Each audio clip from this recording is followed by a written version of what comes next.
So the Kentucky Wildcats right now are at number 16 in the AP Top 25. They are at number 14 in the coaches poll.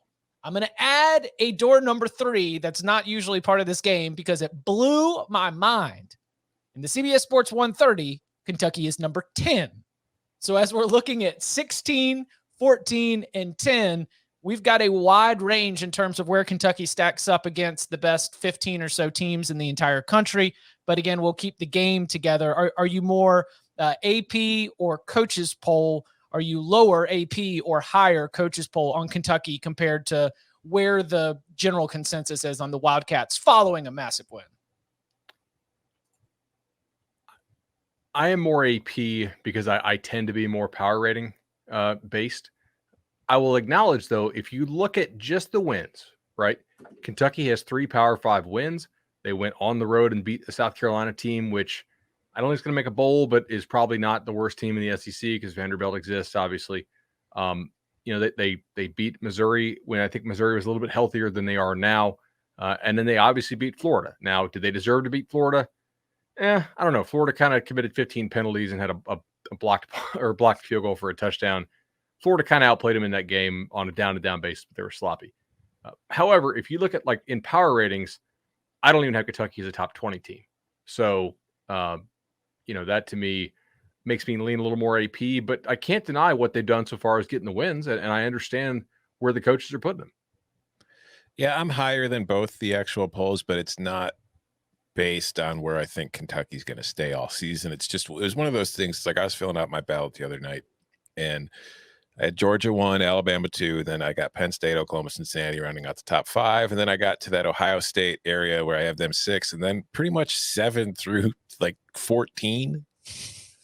I was just like, you're kind of just juggling. It's like you're comparing everybody. It's like everybody is good at something and everybody has a flaw somewhere. But I ended up putting Kentucky, I think, at 9th. I know it's behind Iowa.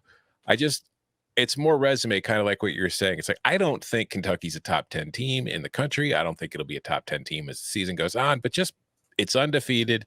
It's got 3 wins that are better than a lot of wins that other teams currently have. So I've got them there for now. So I can't really blame anybody, no matter where they're putting Kentucky. As long as they're ranked somewhere, I think you're okay, even if you've got them at 25. But yeah, I'm a little higher, but not like super confident about it or anything. Do you endorse the idea that I guess this has been the ongoing debate on this podcast or discussion on this podcast that at this point in the season, the 0 in the loss column needs to matter and hold significant weight, or at least the loss column in general?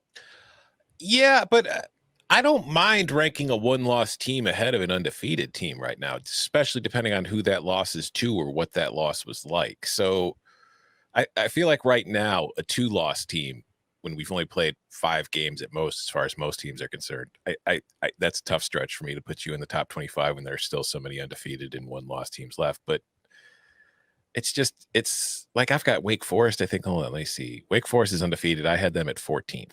Well, BYU, San Diego State would be the example that I look at right now, where it seems like San Diego State, a team that we have a lot of affection for because, frankly, they play in the Mountain West. They're on CBS Sports Network a lot. They're good for unders. It's a team that, in a program that we've enjoyed watching and making picks on their games. But them being number 25 in the AP poll and the second team others receiving vote, essentially number 27 in the coaches poll, feels like San Diego State's rise is just simply having a 0 in the loss column. Am I being unfair to the Aztecs there? No, I definitely think that was I'm at the end of my ballot. I need a team to put on here. Oh, look, they're 5-0. Like scan all of the standings and see who's got a 0 in the loss column, and let's tackle them. And Chip, they could get to 6-0, right?